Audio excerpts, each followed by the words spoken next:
कथा नागदेवाची. एका परमेश्वरा नागदेवा तुमची कहाणी. आटपाट नगर होतं. तिथे एक गरीब ब्राह्मण राहत होता. त्याला 5 सुना होत्या. चातुर्मास आला, श्रावण महिना आला, नागपंचमीचा दिवस आला. कोणी आपल्या आजोळी तर कोणी आपल्या पंजोळी तर कोणी माहेरी, अशा सर्व सुना गेल्या आहे. त्यात सर्वात धाकट्या सुनेस माहेरच कोणी नव्हतं. तेव्हा ती आपल्या मनात फार दुःखी झाली व मनात म्हणाली, माझं सर्व संबंधी नागदेवच आहे असे समजून तो मला माहेरहून न्यायला येईल असे म्हणू लागली. इतक्यात काय घडलं, शेष भगवानला तिची दया आली. त्यांनी ब्राह्मणाचा वेश घेतला व या मुलीस नेण्याकरता आला. ब्राह्मण विचारात पडला, हा इतके दिवस कोठे लपून राहिला व आताच कोठून आला. त्याने सुनीस विचारले. तिने पण हाच माझा मामा म्हणून सांगितले. ब्राह्मणाने त्या वेशधारी मामा नागोबा बरोबर तिची रवानगी केली.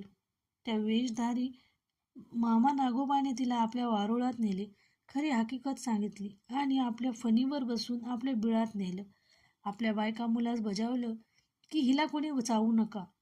एक दिवस नागाची नागिन बाळत झाली. तेव्हा तिला हातात दिवा धरायला दिला.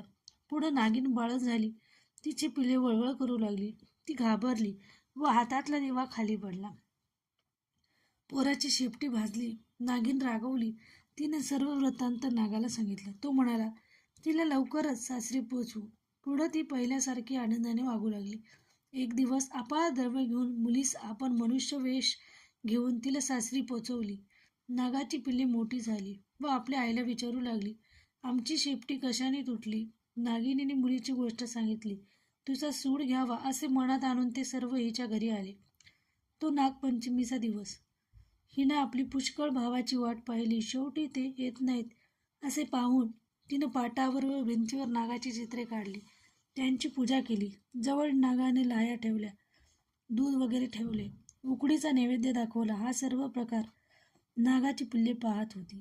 शेवटी तिने देवाची प्रार्थना केली. जय नागोबा देवा, जिथं माझे भाऊ लाडोबा पुडोबा असतील तिथं खुश असोत असं म्हणून तिने नमस्कार केला. इकडं हा सर्व प्रकार पाहून पिल्लांना मनातला राग घालवला. त्यांना तिच्याविषयी दया आली. पुढे त्या दिवशी तिथं वस्ती केली. दूध पाणी ठेवतात त्यात पहाटेस एक नवरत्नाचा हार ठेवून आपण निघून गेले. दुसऱ्या दिवशी तिनं हार उचलून गळ्यात घातला. जसा तिला नागोबा प्रसन्न झाला तसा तुम्हा माना हो. ही 60 अवताराची कहाणी 5 अवतारी सुपूळ संपूर्ण.